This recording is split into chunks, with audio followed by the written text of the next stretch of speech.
The tsunami hits Ofunado 20 minutes after the earthquake.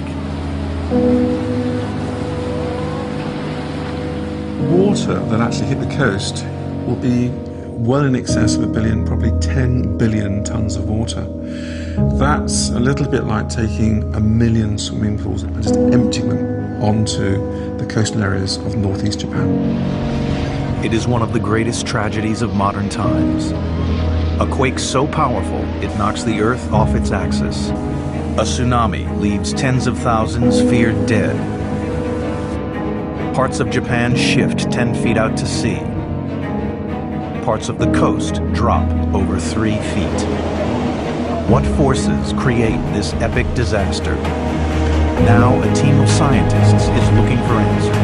Never before have we had such a surplus of data.